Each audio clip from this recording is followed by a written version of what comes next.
আপোনাক সদৌতিকে মই অসম সাহিত্য সভাৰ হৈ শ্ৰদ্ধা আৰু প্ৰণাম নিবেদিছোঁ। এটা বৰ গুৰুত্বপূৰ্ণ কথা ক'বলৈ আপোনাসকলক ইয়ালৈ নিমন্ত্ৰণ কৰা হৈছে। আপোনাক সকলোৱে জানে কালি এটা ঘটিব নলগীয়া ঘটনা এটা বিদেশত হ'ল। অসম আকাশৰ এটা উজ্জ্বল নক্ষত্ৰ জুবিন গাৰ্গ খহি পৰিল। একা মনৰ এই ডেকাজন আছিল প্ৰকৃততে স্বাধীনতাৰ উপভোগকাৰী।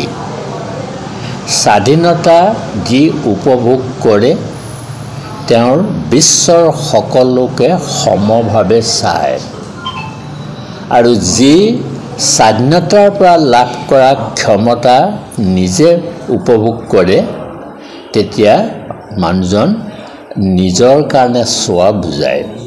জুবিনে গাৰ্গে সমগ্ৰ জীৱনটো নিৰলে মানৱ সেৱা কৰি গৈছিল, অৰ্থাৎ স্বাধীনতা উপভোগ কৰিছিল। সেইজনৰ স্মৃতি অসমৰ ৰাইজ যিমান দিনলৈকে জীয়াই থাকিব, অসমৰ মাটি পানী জীয়াই থকালৈকে জুবিন গাৰ্গৰ নাম অসমৰ মাটিত সদায়ে ধ্বনিত হৈ থাকিব। কিন্তু আপোনাসকলক আজি মাতি অনাৰ আমাৰ মূল কাৰণটো হ'ল যে জুবিন গাৰ্গ জাজিৰ তামুলী চিগাৰ তেওঁৰ মূল ঘৰ আছিল, আৰু পিতৃয়ে আহি যোৰহাটৰ চোলাধৰাত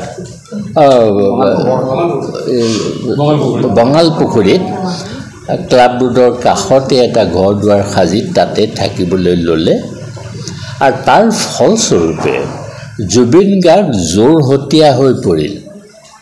আৰু তাৰ মানে জুবিনৰ প্ৰাথমিক শিক্ষা আৰু উচ্চ শিক্ষা যোৰহাটতেই তেওঁ লাভ কৰিবলৈ সুযোগ পাইছিল। সৰ্বোপৰি তেওঁৰ সংগীতৰ যিটো জয়যাত্ৰা আপোনাসকলে শুনি সন্তোষ পাব যে বঙালপুখুৰীৰ যিভাগ পূজা মন্দিৰ আছে, সেই পূজা মন্দিৰতেই এই জুবিন গাৰ্গ নামৰ শিশুটিয়ে প্ৰতিভা প্ৰদৰ্শন কৰিবলৈ সক্ষম হৈছিল, আৰু তাৰ যিটো পৰিসীমা সমগ্ৰ যোৰহাটতে পৰিব্যক্ত হৈছিল। সকলোৱে জুবিন গাৰ্গক শিশু অৱস্থাতে চিনি পোৱা হৈছিল।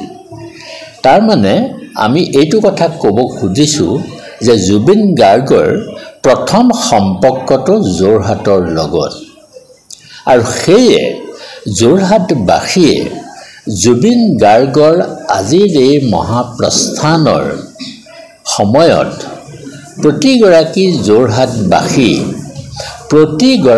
প্ৰতিটো যোৰহাটৰ অনুষ্ঠান প্ৰতিষ্ঠান সকলোৱে আমাক ফোন কৰি জনাইছে যে জুবিন গাৰ্গৰ সমাধি যোৰহাটতে হ'ব লাগে। সেই অনুক্ৰমে মই যোৰহাটৰ বিভিন্ন দল সংগঠনৰ লগতো আলোচনা কৰিছোঁ, আৰু ইতিমধ্যে পোৱা খবৰ মতে অসম সাহিত্য সভাই মতামতটো অসম চৰকাৰেও বিচাৰিছে। গতিকে আমি সকলো সাংবাদিকক বিনীতভাৱে অনুৰোধ জনাইছোঁ যাতে আজিৰ এই বাতৰিটোৱে চৰকাৰকো এই আৱেগিক ঐক্য সুদৃঢ় কৰিবৰ কাৰণে যাতে অনুপ্ৰেৰণা যোগায়। তাৰমানে জুবিন গাৰ্গৰ অন্ত্যেষ্টিক্ৰিয়া যোৰহাটত হ'ব লাগে।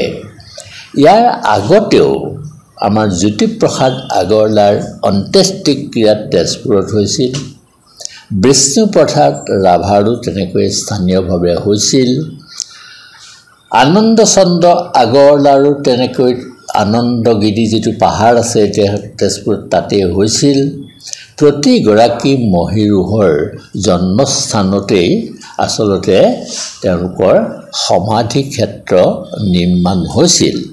গতিকে অসমৰ ৰাইজৰ হৈ আৰু যোৰহাটবাসীৰ হৈ মই চৰকাৰৰ ওচৰত বিনীতভাৱে অনুৰোধ জনাব খুজিছোঁ যাতে জুবিন গাৰ্গৰ সমাধিস্থল যোৰহাটত নগৰৰ আশে পাশে সৰ্বজন পৰিচিত এডোখৰ ঠাইত হওক। এই সম্পৰ্কে যোৰহাটৰ স্থানীয় বিধায়ক মহোদয়ৰ লগত মই পুৱা যি কথা পাতিছিলোঁ, তেওঁলোকে 3খন ঠাই নিৰ্বাচন কৰিছে যদিও শেষ পৰ্যন্ত এই ঠাই 3খনৰ ভিতৰত আমাৰ যিটো বাইপাছ আছে, এই বাইপাছৰ কাষতে এডোখৰ মাটি 5 বিঘা মাটি চৰকাৰে দিবলৈ প্ৰস্তুত হৈছে আৰু সেই মাটিডোখৰ দিব পাৰিব বুলি হিতেন্দ্ৰনাথ গোস্বামীদেৱে মুখ্যমন্ত্ৰীক আজি ৰাতিপুৱা জনাইছে। গতিকে আমি আপোনাসকলৰ যোগেদি, কাৰণ সংবাদ মাধ্যমেই হ'ল আজিৰ বৰ্তমান জগতৰ এটা চালিকা শক্তি আৰু সংবাদ মাধ্যমলৈ চৰকাৰেও ভয় কৰে। চৰকাৰক উঠাবও পাৰে, বহুৱাবও পাৰে।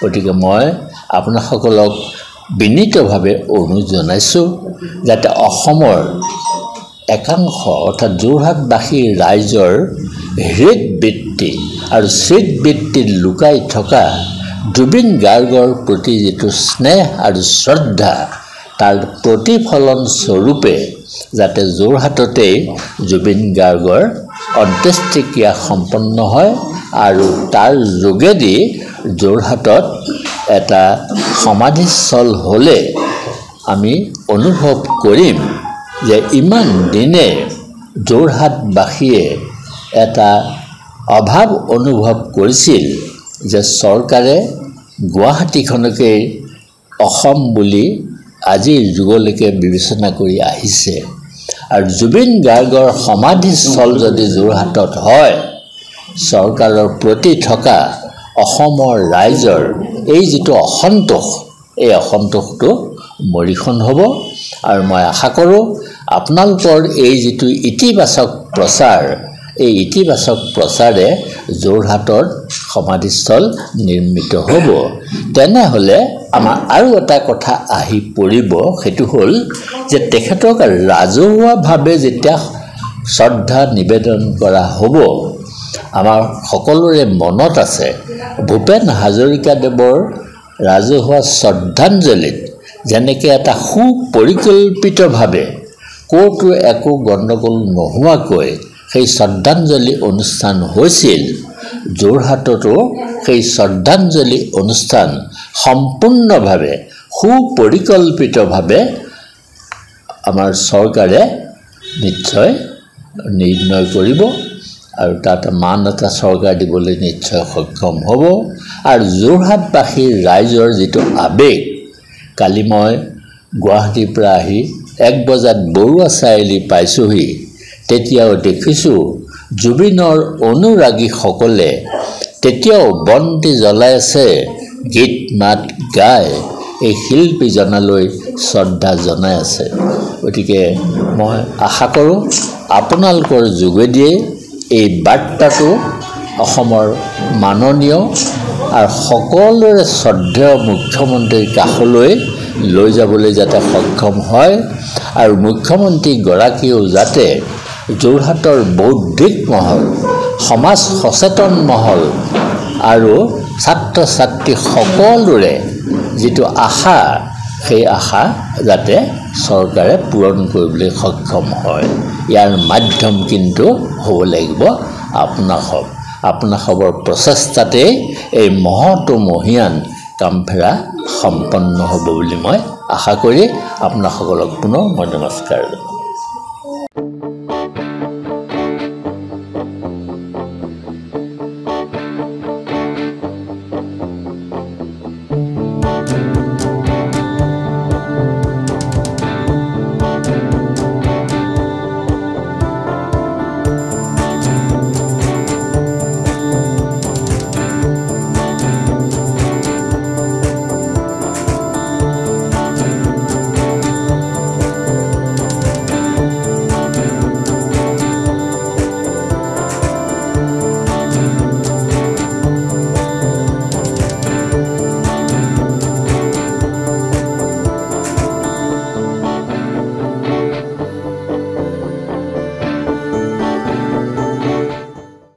যোৰহাটৰ প্ৰথমখন NABH স্বীকৃতিপ্ৰাপ্ত চিকিৎসালয় এজে নাৰ্ছিং হোমত নৱসংযোজন কেটলেব ৯৬খন বিছনাযুক্ত neurology, nephrology, urology, medicine, OBSN, gynaecology, orthopaedics, paediatrics, cardiology প্ৰতিটো বিভাগৰে নিয়মীয়া OPDৰ লগতে ডায়ালিচিছৰ সুবিধাযুক্ত চিকিৎসালয়খনত সংযোজন কৰা হৈছে হৃদৰোগীসকলৰ বাবে অত্যাধুনিক কেটলেব, য'ত মুখ্য চিকিৎসক হিচাপে আছে অভিজ্ঞ কাৰ্ডিঅলজিষ্ট ডক্টৰ গৌতম দাস আৰু তেখেতৰ সহযোগীসকল।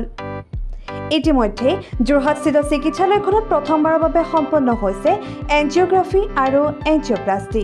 ইয়াৰ লগতে 12খন বিছনাযুক্ত ICU, নিঅ'নেটেল ICU তথা মাল্টি স্পেচিয়েলিটি হস্পিটেল হিচাপে 3টাকৈ মডুলাৰ OTৰ উপৰিও 24 ঘণ্টাই ৰাইজৰ বাবে উপলব্ধ এক্স-ৰে, আল্ট্ৰাছাউণ্ড আৰু CT স্কেনৰ লগতে অত্যাধুনিক চিকিৎসা সেৱা।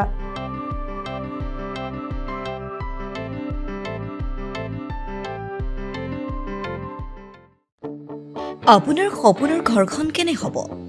আপোনাৰ সন্তান আৰু আপোনজনৰ সৈতে কেনেদৰে কটাব আপোনাৰ আজৰি সময়? এই সকলোবোৰ সমস্যাৰ সমাধান লৈ শুভম গ্ৰুপে আপোনাৰ বাবে লৈ আনিছে আপোনাৰ সপোনৰ ঘৰখন। 362টা ফ্লেটযুক্ত শুভম গাৰ্ডেনৰ সফল নিৰ্মাণৰ পাছতে 20 বছৰৰ ভৰসা, 16টা প্ৰজেক্ট, 28 লাখ বৰ্গফুটৰ সম্পূৰ্ণ নিৰ্মাণ আৰু 15 লাখ বৰ্গফুটৰ চলিত প্ৰকল্প নিৰ্মাণৰ অভিজ্ঞতাৰে যোৰহাটত শুভম গ্ৰুপে নিৰ্মাণ কৰিছে দ্বিতীয়টো প্ৰজেক্ট শুভম পাৰ্ক। অত্যাধুনিক সা সুবিধাৰে নিৰ্মিত শুভম পাৰ্কত আপোনাৰ আৰু আপোনাৰ সন্তানৰ বাবে থাকিব club, badminton court, community hall, kids play area, splash pool আৰু জিম ক্লাব। প্ৰতিটো ব্লকত থাকিব 2.5 BHK, 3 BHK, 3.5 BHK ফ্লেট। লগতে থাকিব আপোনাৰ আৰু আপোনাৰ আপোনজনৰ প্ৰাপ্তিৰ সাহী।